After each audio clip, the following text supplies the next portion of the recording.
Good morning Pakistan. सुबह सवेरे पाकिस्तान के साथ मैं हूं आपकी होस्ट अमर मलिक। उम्मीद करती हूं ठीक होंगे, खैरियत से होंगे और एक खूबसूरत सी सुबह को बनाने के लिए आए हैं बहुत ही ज़्यादा खूबसूरत हम।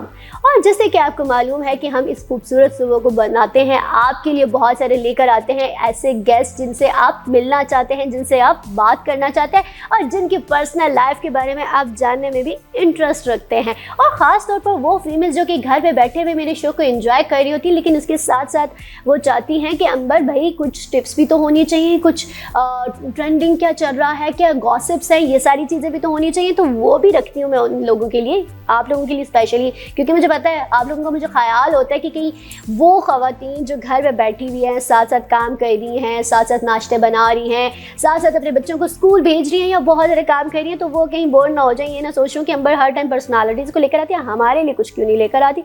आज का जो शो लेकर आई हूँ उसमें आपके लिए बहुत ही ज़बरदस्त और बेहतरीन चीज़ें होने वाली हैं, क्योंकि फ़ैशन, ट्रेंड और ड्रेसेस, जब बात आती है ड्रेस की तो लड़कियों के दिल ललचा जाता है और फ़ौरन उनके दिमाग में आ जाता है कौन से डिज़ाइनर का ड्रेस बहुत अच्छा है पहने, कौन से डिज़ाइनर के पास जाएं। ये भी चीज़ें होती हैं और इसके साथ साथ आपकी एक और पर्सनालिटी भी मेरे शो में मौजूद है, उनसे भी मुलाकात करवाऊंगी आपकी। बड़ी ही यंग एज में उन्होंने स्टार्ट किया, बहुत स्ट्रगल की और बहुत मेहनत की, तो साथ में मोटिवेशन भी होनी चाहिए ना। ज़रा आपकी टिप्स के साथ साथ थोड़ा से कुछ ऐसे गेस्ट भी होने चाहिए जो आपको मोटिवेट भी करें। तो ज़्यादा इंतज़ार नहीं करवाते, आपको मिलवाते हैं हमारे आज के पहले गेस्ट हैं। मेरे साथ मौजूद हैं सईदा फातिमा, जो कि रिपोर्टर भी हैं, एंकर भी है और फ्यूचर्स के क्या गोल है, क्या बनना चाहते हैं, उनकी ज़ुबानी जानेंगे। अस्सलाम वालेकुम। थैंक यू सो मच अमर, इतना अच्छा इंट्रोडक्शन करवाने के लिए। और आज आप बहुत ही प्यारी लग रही है। तो मैं आपको बताऊं कि मैं एंकर में कैसे आई, तो बहुत ही स्ट्रगल तो है इतनी यंग एज में। आपकी स्ट्रगल हम सुनेंगे, ज़रूर सुनेंगे, लेकिन उससे पहले ना हमारे पास आज डिज़ाइन है। अच्छा वीवर्स, यहाँ पे ना एक बात कोट करती चलिए, यहाँ जो खूबसूरत सा ड्रेस आपको नज़र आ रहा है ना, जो इतना मतलब लाइक कलर कॉम्बिनेशन बहुत अच्छा है, इसका आप काम देख सकते हैं कितना नफासत से काम किया गया और अच्छा लग रहा है। मैं तो I am really happy and मुझे पहन के तो बहुत मज़े का लग रहा है और मुझे बड़ा अच्छा फील हो रहा है। और लाइक ये कलर, आपको एक और मज़े की बात बताऊँ, आज मैंने फ़र्स्ट टाइम पहना है, इससे पहले मैंने ये कलर नहीं पहना, बट आई फील कि मैं बहुत अच्छी लग रही हूँ। लेकिन आपने भी मुझे ज़रूर बताना है कि इस कलर में मैं कैसी लग रही हूँ और ये डिज़ाइन मेरे साथ सूट कर रहा है या नहीं कर रहा। मुझे तो बहुत अच्छा लगे। तो ये जो ड्रेस है ये है बीनाज़ ऑफिशियल का और बीना आज मेरे साथ मौजूद हैं, बीना सईद। जैसे कि मैंने आपको बताया कि वो एक फ़ैशन डिज़ाइनर हैं और इसके साथ साथ वो क्या करती हैं वो उन्हीं की ज़ुबानी हम आपको सुनाएंगे। अस्सलाम वालेकुम बीना। वालेकुम अस्सलाम, कैसी हैं अंबर आप? अल्लाह का शुक्र, मैं ठीक, आप बताएंगे? मैं बिल्कुल ठीक हूँ, एज यूजुअल। हमेशा खूबसूरत नज़र आती है और हमेशा एक रौनक नज़र आती है बीना के फेस पे, और बीना को देख के आप बड़े एनर्जेटिक फील करते हैं। और लाइक जब मैं इनसे बात करती हूँ तो मुझे तो बहुत अच्छा फील होता है। आप भी इनको देख के बड़ा एनर्जेटिक फील करेंगे और बहुत सारी ऐसी चीज़ें जब ये आपके सामने रखेंगे ना तो आप खुद भी हैरान हो जाएंगे और इनकी खूबसूरती का राज भी हम इनसे पूछेंगे। लेकिन उससे पहले जाते हैं कायनात की तरफ, कायनात से भी कुछ बातें करते हैं, फिर उनकी तरफ जाते हैं। जी कायनात, मुझे ये बताइए, सबसे पहले तो हम आपके बारे में जानना चाहते हैं और हमारी बहुत सारी ऑडियंस है वो भी आपके बारे में जानना चाहती है, बिकॉज बहुत सारे लोग हैं कि उनको बहुत इंटरेस्ट होता है कि इनकी सक्सेस स्टोरी क्या है, कहाँ से इन्होंने स्टार्टअप लिया, किसने इनको सपोर्ट किया, तो थोड़ा सा अपने बारे में बताइए। अच्छा, मैं अगर आपको अपनी सक्सेस स्टोरी के बारे में बताऊं तो मैं ना मेडिकल की स्टूडेंट थी, लेकिन मुझे बचपन से ये शौक़ था कि मैंने मॉडल बनना है। कोई मुझसे पूछता था ना कि क्या बनना है बड़े होकर, तो मैं कहती थी मैंने मॉडल बनना है। तो उस वक्त तो दिमाग में कभी नहीं सोचा था कि मैं मीडिया पे आ जाऊँगी, इतनी बड़ी स्क्रीन्स मुझे मिलना शुरू हो जाएंगी। लेकिन उसके बाद मेडिकल में गई तो मेडिकल में जाने के बाद ना ऑब्वियसली MD कैट वगैरह देने पड़ते, तो वो उस हिसाब से मेरे मार्क्स नहीं थे। फिर मैंने कहा अच्छा अब कौन सी फील्ड चूज़ की जाए, तो फिर मैंने बहुत सोचा। मेरी एक कज़न थी उरूज नकवी, तो वो न्यूज़ एंकर थी, वो मेरे लिए इंस्पायरेशन थी। मैं देखती थी ये तो मीडिया में आ गई, हालांकि वो हिजाब करती थी, उनके लिए मीडिया में आना बहुत मुश्किल था, लेकिन फिर भी आ गई। तो मैंने कहा ये जा सकती है तो फिर मैं भी कोशिश करती। फिर मैं गई एक निजी TV से मैंने इंटर्नशिप की। फिर मेरी एक और कज़न थी नूरोज़, मेरे पेरेंट्स की बहुत ज़्यादा सपोर्ट थी, उन्होंने सपोर्ट किया कि आ जाओ कोई मसला नहीं है, तो फिर उनकी सपोर्ट थी। फिर एक निजी TV पे मैंने इंटर्नशिप की, वहाँ उन लोगों ने बहुत सपोर्ट किया। उसके बाद अब माशाल्लाह एक और निजी TV है, उधर मैं प्रोग्राम होस्ट कर रही हूँ, न्यूज़ एंकरिंग कर रही हूँ। फ्रेंड्स की बहुत सपोर्ट थी, मोटिवेशन आपकी ना इन चीज़ों में मोटिवेशन बहुत हेल्प करती है। तो फ्रेंड्स की, पेरेंट्स की और फैमिली जो कज़न्स हैं उनकी बहुत ज़्यादा सपोर्ट थी। ज़बरदस्त। अच्छा वीवर्स, वैसे एक बात बताऊँ, यहाँ पे ना कायनात की एक बात में थोड़ा सा मुझे तज़ाद नज़र आया। तज़ाद ये होता है कि फैमिली, फ्रेंड्स और कज़न सपोर्ट करें, ये बहुत बड़ी बात है भाई। मुझे तो आज तक किसी कज़न ने सपोर्ट नहीं किया। कायनात वेरी लकी, बहुत लकी हैं आप। अच्छा बीना, आपकी तरफ आते हैं, मुझे ये बताइए कि आपकी जर्नी का आगाज़ कहाँ से हुआ और किस तरह से आप फैशन डिज़ाइनर बनी। वैसे माशाल्लाह से आपकी लुक से तो लगता है कि वाकई में यार ये फैशन डिज़ाइनर है, लेकिन थोड़ी सी जर्नी भी आपकी जानना चाहते हैं। मेरी जर्नी इस तरह है कि मैं प्योर हाउसवाइफ थी पहले, ठीक है। उसके बाद लेकिन साथ मैंने स्टडी भी की, क्योंकि अर्ली एज में शादी हो गई। फिर उसके बाद शादी कब हुई? शादी बहुत अर्ली एज हो गई, लेकिन हाई पूछे क्योंकि सब सुन के बहुत हैरान होते हैं कि इतनी जल्दी शादी आपकी हो गई। फिर भी हम सुनना चाह रहे हैं। मतलब मैट्रिक में थी जब मेरी शादी हुई जी। फिर उसके बाद ज़ाहिर है बच्चे भी, घर को देखना, घर का सारा करना, लेकिन माशाल्लाह घर वाले सपोर्टिव थे। तो लेकिन ये सारा मैंने शुरू में स्टार्ट नहीं किया, बच्चों की एजुकेशन से थोड़ा फ्री होके फिर उसके बाद मुझे लगा कि अब मुझे करना चाहिए, और मुझे फैमिली में सपोर्ट किया। फिर मैंने काम स्टार्ट किया, और मैं आपको बताऊंगी कि काम मैंने किस तरह स्टार्ट किया। मैंने जस्ट स्टिचिंग से, क्योंकि इसके बारे में नो हो मुझे बहुत ज़्यादा। शादी से पहले अम्मी हमारे ज़माने में अम्मियाँ कहती थी कि सिलाई कढ़ाई और खाना नहीं आता तो लड़की को कुछ नहीं आता। तो मेरी अम्मी ने मुझे सब कुछ सिखाया था। सिलाई कढ़ाई मीन्स कि ये कोरा दबका, क्रोशिया, ये सब चीज़ें मुझे खुद को आती हैं। आपने सीखी हुई थी? जी बिल्कुल, मैंने ये सारा सीखा हुआ था, अम्मी ने सिखाया था। उसके बाद फिर जब मैं एग्जीबिशन शुरू में की, एग्जीबिशन मेरी बहुत अच्छी हुई, हैंड वर्क, उसमें एम्ब्रॉयडरी के साथ में गोटा वर्क करती थी, वो बड़ी अच्छी मेरी फर्स्ट एग्जीबिशन बहुत अच्छी। उसके बाद फिर आहिस्ता आहिस्ता ज़रा घर वालों ने कहा नहीं आप करें। तो मैंने जब स्टार्ट किया तो वो फिर पीछे पलट के देखा ही नहीं, वो तो स्टिचिंग से स्टार्ट किया। और अब सोचें कि अभी मेरे साथ इस वक्त माशाल्लाह से कोई 18 लोग हैं जो मेरे साथ काम कर रहे हैं माशाल्लाह। फिर वो आहिस्ता आहिस्ता ग्रो करता गया, कर स्टिचिंग से आगे फिर ऑर्डर्स। फिर उसके साथ मैंने एजुकेशन भी ली, फैशन पे मैंने शॉर्ट कोर्सेज करती रही। मैं बाहर जाती हूँ, यूके जाती हूँ, वहाँ पे जो भी मुझे अवेलेबल होता है, कोई क्लास मुझे मिलती है, कुछ भी ऐसा मुझे मिलता है तो मैं वो ज़रूर करती हूँ वहाँ पे। तो अब भी जी मुझे तकरीबन मेरा ख्याल 15 ईयर्स हो गए हैं, 15 ईयर्स हो गए हैं। और अभी मैं अपने ब्रांड को अभी इंट्रोड्यूस कराऊंगी थोड़े अरसे में, उसकी मैं तैयारी कर रही हूँ। और अभी हम एक्सपो में भी जा रहे हैं लाहौर, और अपना काम सबके सामने लेके आएंगे कि हम लोग क्या कर रहे हैं। और मेरे साथ जो है, और मेरी जो ज़्यादा कोशिश है, वो जो ऐसी लेडीज़ जो घरों में हैं, जो बाहर नहीं निकल सकती, लेकिन उनके पास अंबर इतना हुनर है कि मैं आपको नहीं बता सकती, लेकिन वो सामने नहीं आ सकती इसलिए कि उनके पास फैसिलिटीज़ नहीं है, प्लेटफॉर्म नहीं, उनके घर वाले उनको नहीं निकल देते थे। जैसे आपको पता है जो माहौल आजकल चल रहा है, तो वो उनके घर वाले भी, इवन कि उनके हस्बैंड्स मना करते हैं कि आप बाहर निकल के नहीं काम कर सकते। फिर मैं उनको उनके घरों पे प्रोवाइड करती हूँ काम, लेकिन मैं उनके फैमिलीज़ को ज़रूर मिलती है कि उनको पता हो कि किनके साथ काम कर रही हैं। जी तो व्यूअर्स, हमारा आज का शो बहुत ही इंटरेस्टिंग होने वाला है, क्योंकि हमारे पास 2 इंटरेस्टिंग पर्सनालिटीज़ मौजूद हैं। एक से आपको इंस्पायरेशन मिलेगी, दूसरी पर्सनालिटी से भी आपको इंस्पायरेशन तो मिलेगी, लेकिन साथ साथ बहुत सारी ऐसी टिप्स भी मिलने वाली हैं जो आपके लिए बहुत ज़्यादा फ़ायदेमंद साबित हो सकते हैं। लेकिन वंस अगेन कि आज का जो ड्रेस है वो मुझे स्पॉन्सर किया है बीनाज ऑफिशियल ने, और आपने मुझे ज़रूर कॉमेंट्स और फीडबैक में बताना है कि ये ड्रेस मेरे साथ कैसा लग रहा है, सूट कर रहा है या नहीं कर रहा, और अगर सूट कर रहा है तो क्या वाकई में मुझे अगेन बीनाज के ड्रेसेस पहनने चाहिए या नहीं, ये भी ज़रूर बताइएगा। अच्छा कायनात, मुझे ये बताएं कि माशाल्लाह से आपने बता दिया कि आपकी इंस्पायरेशंस भी थी, आपकी जर्नी जो थी वो लाइक आपने सोचा नहीं था, लेकिन आपको इंटरेस्ट था कि आपने आना है, आप आ गए।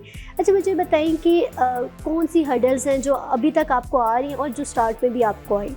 अच्छा, हर्डल्स की अगर बात की जाए तो मीडिया फील्ड में स्पेशली, क्योंकि आपका भी मीडिया फील्ड से ताल्लुक़ है, ये तो आप बहुत अच्छे से, आपको भी पता होगा कि लेग पुलिंग बहुत ज़्यादा है।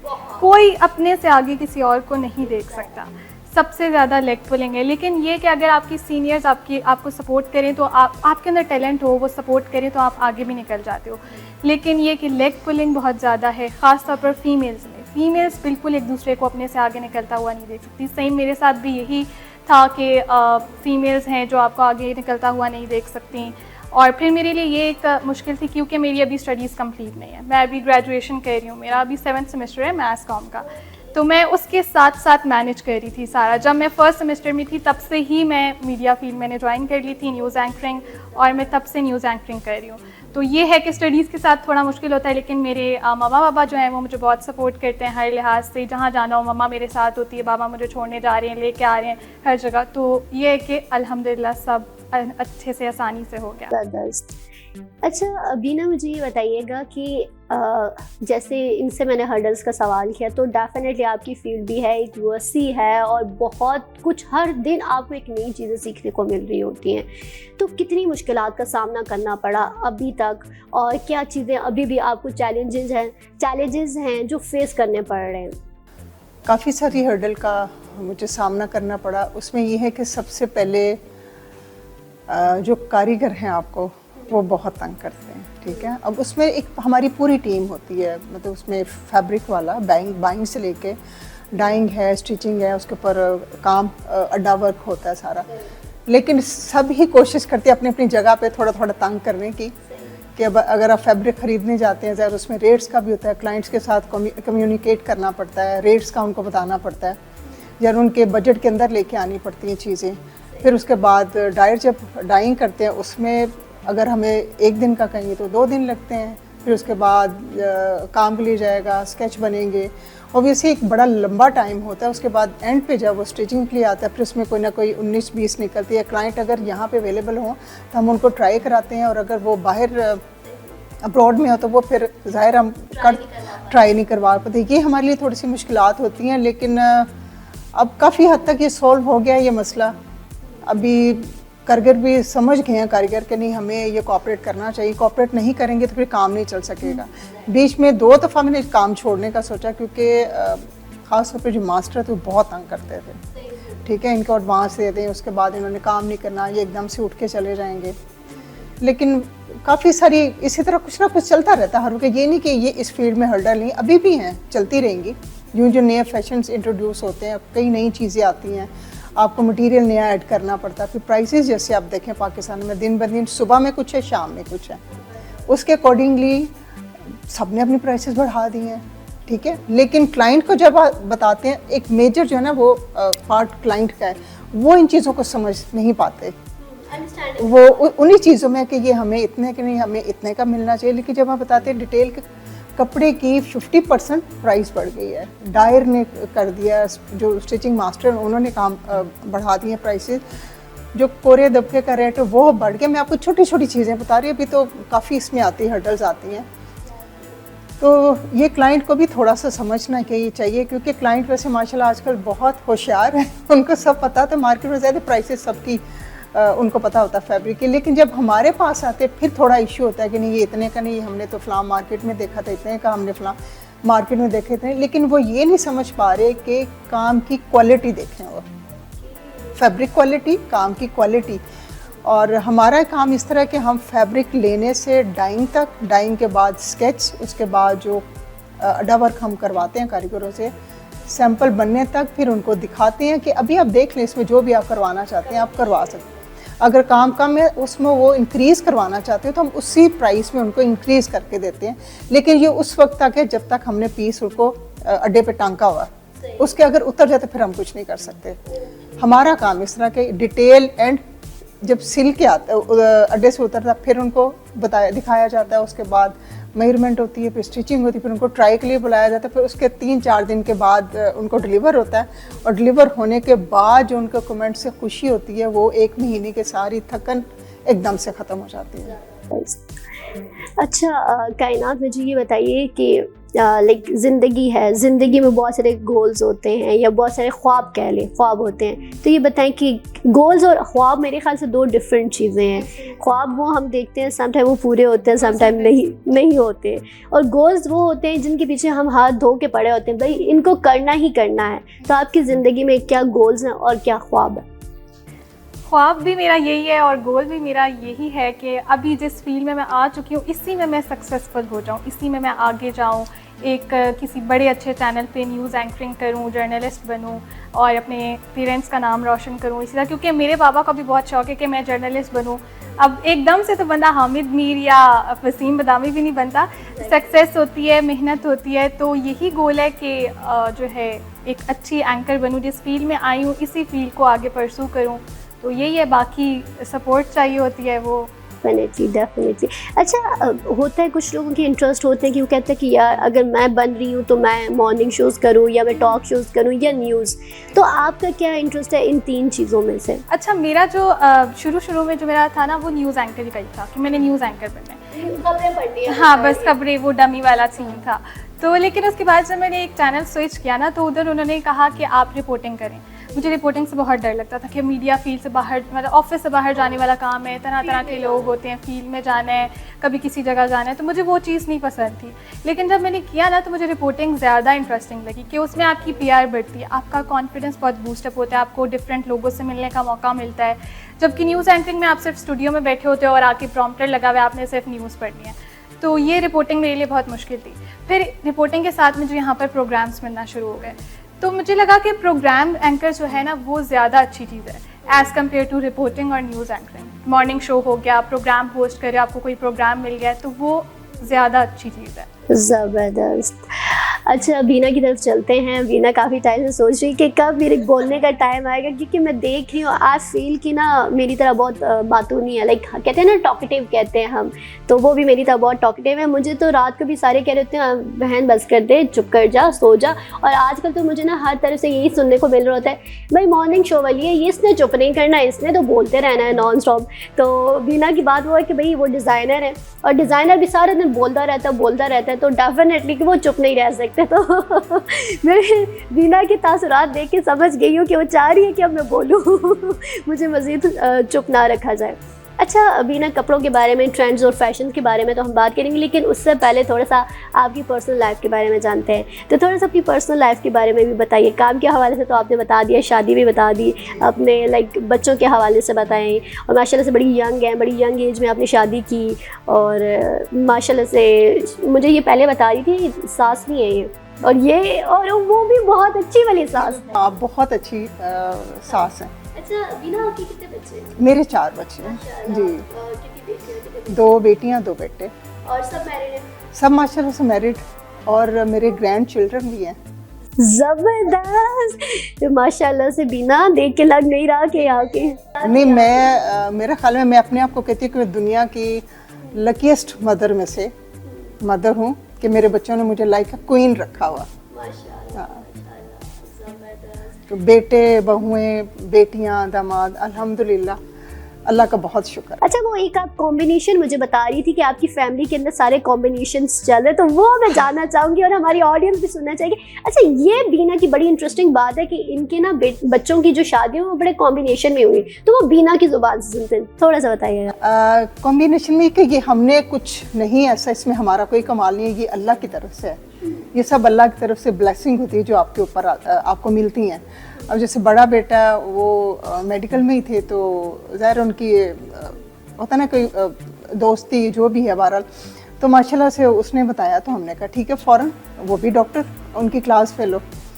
छोटे बेटे की भी इसी तरह, उनकी भी लाइकिंग थी, मैंने कहा ठीक है बिस्मिल्लाह, वो भी डॉक्टर हैं, और अभी वो दोनों माशाल्लाह यूके में सेटल्ड हैं बेटे, और बच्चे भी पढ़ रहे हैं वहाँ पे। और मैं जाती रेगुलर, मैं 3 मंथ्स यहाँ पे रहती हूँ, 4-6 मंथ मैं वहाँ पे रहती हूँ। और बेटी है, बड़ी वाली बेटी, वो माशाल्लाह इस वक्त रूट्स वर्ड कैंपस की प्रिंसिपल हैं, चार्टर्ड अकाउंटेंट हैं। और छोटी बेटी और उनके जो हस्बैंड है वो भी डिज़ाइनर, बेटी भी डिज़ाइनर, हस्बैंड भी डिज़ाइनर। परफेक्ट, ये होता है ना कॉम्बिनेशन, लेकिन अल्लाह ताला ने भी कैसे जोड़ के कॉम्बिनेशन बनाया है। अच्छा आपके हस्बैंड क्या करते हैं? डॉक्टर हैं, सही। ये कॉम्बिनेशन थोड़ा सा आगे पीछे हो गया, लेकिन बाकी जो इनके कॉम्बिनेशन है वो सारे एक्यूरेट एक जगह पे फिट आ रहे हैं, परफेक्ट। अच्छा कायनात, मुझे ये बताइए कि कोई ऐसी जगह जब आपको फील होता हो कि यार मेरी दुश्मन एक लड़की है, कभी हुआ ऐसे फील? ऐसा मुझे तो ऐसा फील नहीं हुआ, लेकिन मैं अपनी सराउंडिंग्स में ज़रूर देखती हूँ कि एक दूसरे को आगे नहीं किया जा रहा, बैक बाइटिंग की जा रही है, उसके ख़िलाफ़ साजिशें चल रही हैं कि अच्छा ये मेरे से आगे निकल गई, इससे ताल्लुकात, अच्छा ये बॉस से डायरेक्ट मिल रही है, तो ये मेरे सामने हुआ। लेकिन मेरा पर्सनली ऐसा कोई नहीं रहा। लड़कियों में यार ये क्यों ऐसे करी, ये तो प्यारी लगनी नहीं चाहिए, क्यों लग रही है? तो बॉस ने इसकी तारीफ़ कर दी है, अब तो बर्दाश्त नहीं होगा, अब मुझे कुछ करना पड़ेगा। अच्छा सॉरी आपका जो मैं ऐड करना चाहूँगी जी ज़रूर। के हवाले से बात की, एक फीमेल दूसरी फीमेल की कभी बेस्ट फ्रेंड नहीं हो सकती। ये मेरा पर्सनल एक्सपीरियंस, उसके बरक्स आप देखें, मर्दों को देखें, वो उनकी दोस्ती पायदार होती है। ऐसा ही है। कहते हैं हम लोग जो है ना औरतों में, हम लोग में, लेडीज में है जेलसी फैक्टर और एक दूसरे को आगे नहीं बढ़ने देना, और जहाँ पे भी पता चलता है कि कोई बात नहीं भी है लेकिन उसको ऐसी स्टोरी क्रिएट करके तो उसको मैस फैलाना, जबकि मर्द जो है ना, एक मर्द दूसरे मर्द को हमेशा प्रोटेक्शन देगा। बेशक उनको 10 साल भी हो गए लेकिन कहीं ना कहीं उनको एक दूसरे से जेलसी जरूर होगी कि अच्छा ये मेरे से आगे क्यों निकल गई, इसकी तारीफ इसने क्यों कर दी है। तो ये हमेशा फीमेल्स में कभी भी एक दूसरे की। अच्छा, यहाँ पे ना मैं खैर खुद की तारीफ नहीं कर रही, लेकिन मेरे अंदर एक चीज़ अल्लाह ने रखी है कि मुझे कोई फ़र्क नहीं पड़ता। इवन मुझे खुशी होती है, और मेरे ख़ानदान के अंदर भी सब कहते हैं कि ये one of them in like our family, कि इस बंदी को सबको देख के खुशी होती है, ये सबको दुआ देती है। पता नहीं, मुझे लगता है आई फील कि मेरे अंदर जो दिल है वो एक लड़के का दिल है या मर्द का दिल है, लड़की का नहीं है, क्योंकि मैं लड़कों जैसे सोचती हूँ और मेरी थिंकिंग लड़कों जैसी है, तो हमेशा से ऐसा रहा है। तो शायद इस वजह से मैं लड़की बनी। तो अल्लाह की तौफीक है, जिसको अल्लाह की अता है, जिसमें आजिज़ी है वही दुआ देता है। ऐसा ही है मेरे नज़दीक ये बात है। इवन कि हर एक का ये ज़र्फ नहीं कि किसी को दुआ दे। जो आजकल का दौर चल रहा है, कोई दुआ नहीं देगा, और ये वही बंदा देगा जो खुद पॉजिटिव है। जो नेगेटिव एनर्जी से दूर है वही आपको दुआ दे सकता है, अदरवाइज तो आजकल के ज़माने में तो बहुत मुश्किल है। रियलिटी ढूंढना, रियलिटी आपको नहीं मिलेगी कहीं पे भी। आप ढूंढ के देखें, हर तो सबने मास्क पहने हुए चेहरे, इधर कुछ उधर कुछ, लेकिन अच्छा, मुझे लगता है कि इस टाइम जो लोग हैं वो डबल फेसेस होते हैं, वो होते कुछ हैं दिखाते कुछ हैं, ऐसा है। अब मैं जैसे भी आपने बात की ना कि मैं ऐसी नहीं हूँ, मेरे साथ भी बिल्कुल ऐसा ही है। मैं ज़्यादातर ना यही कोशिश करती हूँ कि मेरी जो बेस्ट फ्रेंड हो या जो मेरे नज़दीक हो वो फीमेल ही हो, क्योंकि बहुत से ऐसे पॉइंट्स होते हैं, बहुत सी ऐसी जगहें होती है जहाँ आप जो बात फीमेल से कर सकते हो वो आप मेल से नहीं कर सकते। आप अपने मेल फ्रेंड से वो बातें शेयर नहीं कर सकते जो आप फीमेल से कर सकते हो। तो लेकिन फीमेल जो आप आजकल के ज़माने में ट्रस्ट करना भी तो बहुत मुश्किल है ना, तो ये चीज़ होती है बस। अच्छा बीना, आजकल फैशन में क्या चल रहा है, ट्रेंड्स क्या है, कुछ इस तरह से बताइए हमें। सब कुछ इन है, लेकिन सबसे पहली बात है कि जो आप कैरी अच्छा करते हैं वो फैशन है। ये खुद इंसान पे डिपेंड करता है कि वो क्या अच्छा कैरी करता है। नॉर्मल से सूट को अगर वो अच्छा कैरी करेगा तो ट्रेंड में आ जाएगा। सही। अच्छा, ये थोड़ा सा ना कैरी करना एक जामे लफ्ज़ है, इसको बहुत ही टेक्निक्स के साथ करना होता है। तो ये थोड़ा सा कैरी के ऊपर मैं आपसे पूछना चाहूँगी कि इसको बहुत सारे ड्रेसेस होते हैं, बहुत सारी चीज़ें होती हैं, वो हमने पहन तो लिया लेकिन I don't know how to carry and all and that. तो ये इसके ऊपर थोड़ा सा मैं आपसे पूछना चाहूँगी। पहनते हैं तो उसको आपको पता होना कि आपके शोल्डर का कहाँ पे जो इसका स्टिच है कहाँ पे आना चाहिए। आपकी प्रॉपर जो बॉडी मेजरमेंट है वो टेलर को पता होनी, उसके ऊपर फिर आपको बनवाने चाहिए। ये नहीं कि वो जो मर्ज़ी आपको बना के दे, स्ट्रेट बना दे, कुछ भी बना दे, लेकिन ये आपने खुद इस चीज़ पे ध्यान देना है कि हमें कैसा बनवाना चाहिए। ठीक है, फिर उसके स्टिचिंग पे डिपेंड करता है कि उसकी स्टिचिंग कैसी हुई, फिर आप पहन के देखें। और सबसे मेन वही आता है, आपने खुद अपने आप को देखना है कि मुझे कहाँ से परफेक्ट लगा, कहाँ से लूज़ है, कहाँ से, वहाँ से आपने खुद उसको फोकस करना है। ये कोई ज़रूरी नहीं कि आप हर जोड़े के लिए आप डिज़ाइनर के पास जाएं, इतनी नो हो, सब में होनी चाहिए। और उनको ये ज़रूर ये एजुकेशन लेने की कोशिश करनी चाहिए ताकि उनको खुद पता हो कि हम कौन सा पहन के मतलब उनको कौन सा ड्रेस जो है ना वो पहन के वो खूबसूरत लगेंगी। जैसे बल्कि लेडीज़ मेरे पास आती हैं तो वो हमेशा मुझे कहेंगी कि बिना कोई ऐसा कट बना दो कि उसमें मैं स्लिम लुक है। सबसे तो पहले मैं कहती हूँ भाई बहन मेरी, अब अपना वज़न कम करो, ठीक है। फिर वो नहीं हो सकता तो फिर हम कहते हैं कि आप डार्क टू लाइट टोन में कपड़े पहने, डार्क टू लाइट में पहने। आप डार्क से लाइट की तरफ आएँ तो उसमें आपकी स्लिम लुक आती है। आप लाइंस पे पहने वो आपकी स्लिम लुक आती है। आपको फ्लोरल नहीं पहनने, जो जैसे लार्ज में जो लेडीज़ हैं उनको बहुत ज़्यादा भरे हुए फ्लोरल कपड़े नहीं पहनने चाहिए। थोड़ा सा लॉन्ग शर्ट की तरफ जाना चाहिए ताकि उनका थोड़ा सा स्लिम लुक। पेयर शेप है स्पेशली उनके लिए कि जो उनकी हिप्स या हैवी थाइस हैवी हैं, उनको स्ट्रेट कट में पहनना चाहिए। कभी भी वो कमर में शेप नहीं देनी चाहिए। और ये कितना मुश्किल काम नहीं है, आप अपने टेलर को भी बता सकते हैं, उसको स्ट्रेट लुक में बनाएं। और फैब्रिक वो लें जो फ्लोई फैब्रिक हो।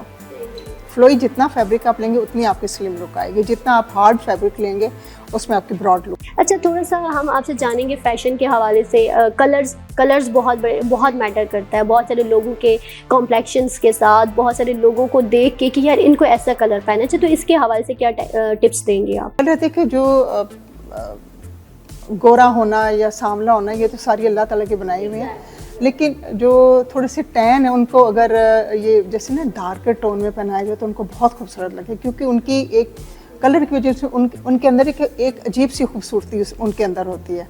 उनको थोड़ा लाइट डार्क में पहनने चाहिए, जो जिनका है कि बहुत ज़्यादा कलर फेयर है उनको पेस्टल शेड की तरफ जाना चाहिए।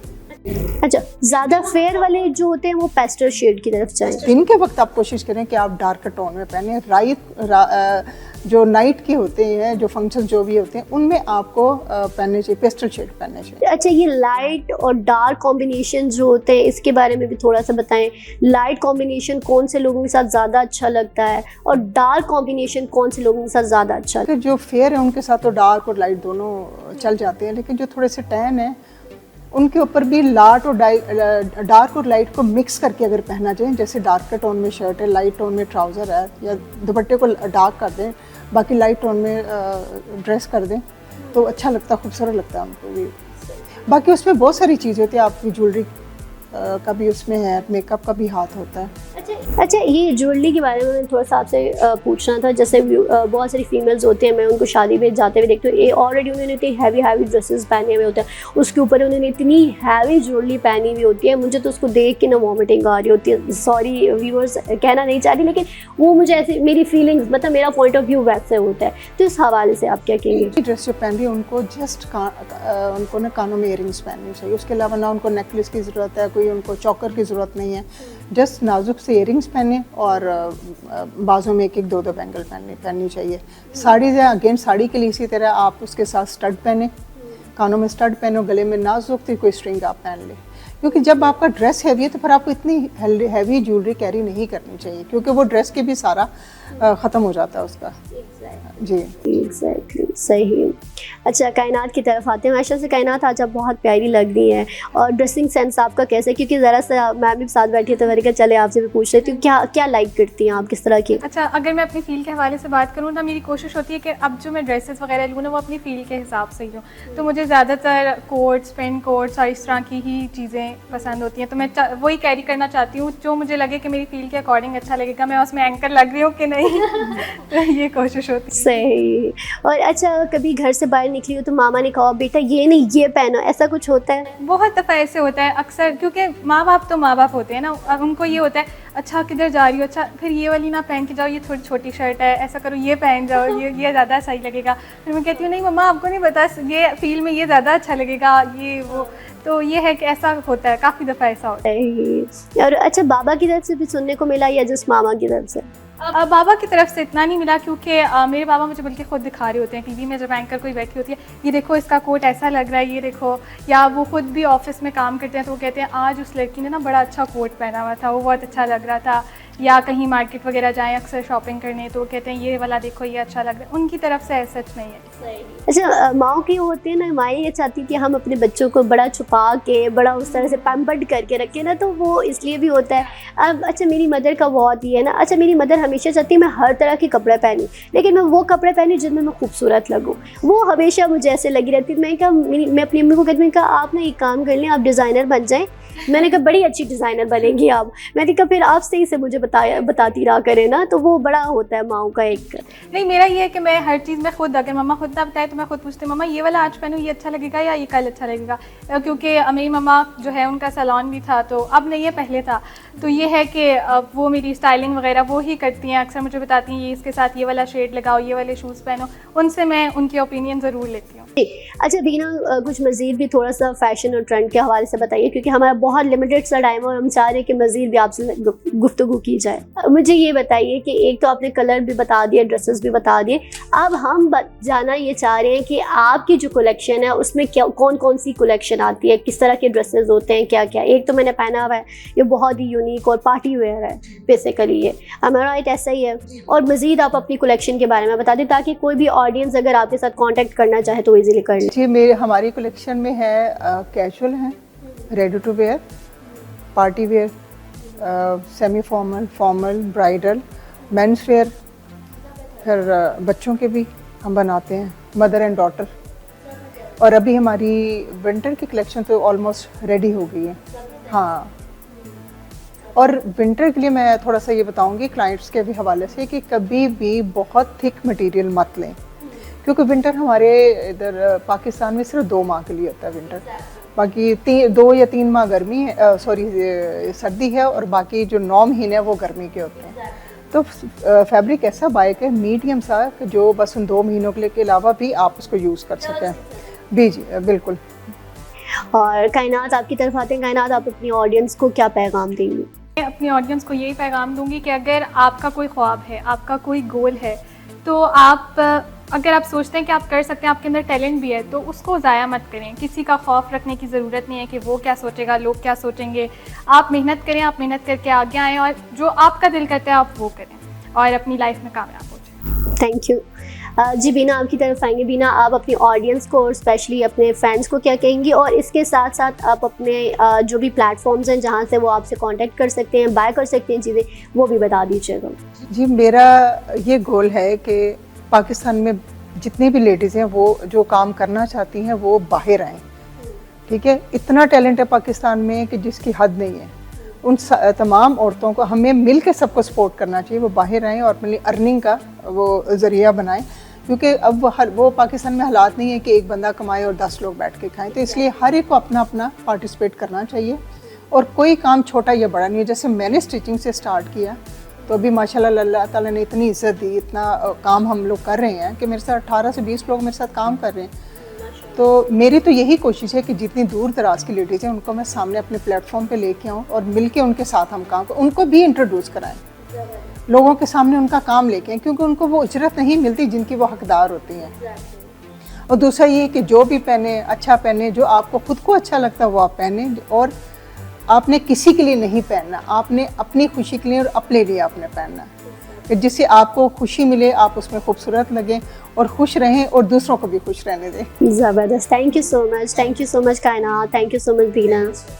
जी तो व्यूअर्स, ये था आज का हमारा शो जो हमने आपके सामने रखा और जिसमें 2 ज़बरदस्ती पर्सनालिटीज़ के साथ आपको मिलवाया। उम्मीद करती हूँ कि आज का शो आपको बहुत ही ज़बरदस्त लगा होगा और इसके साथ साथ आपके लिए बहुत मुफीद साबित हुआ होगा। व्यूअर्स, आप लोगों की जो फेवरेट पर्सनालिटीज़ हैं जिनको आप जानना चाहते हैं, या कुछ ऐसी टिप्स जिनके बारे में आप जानना चाहते हैं वो भी अपने घर बैठे, तो आपने हमारे कॉमेंट्स और फीडबैक में हमें ज़रूर बताइएगा। नेक्स्ट गेस्ट होगा आपकी पसंदीदा शख्सियात में से एक। मुझे और मेरी पूरी टीम और ख़ास तौर पे हमारे कैमरामैन जो हर टाइम यहाँ पे मुझे नज़र आ रहे होते हैं और उनको हमेशा मुझसे ये गिला होता है कि मैडम आप मेरा नाम नहीं लेती हैं, तो सरदार असरार उनका नाम है। माशाल्लाह से बड़ा अच्छा काम करें। हम सबको दीजिए इजाज़त। अल्लाह निगहबान। Stay blessed.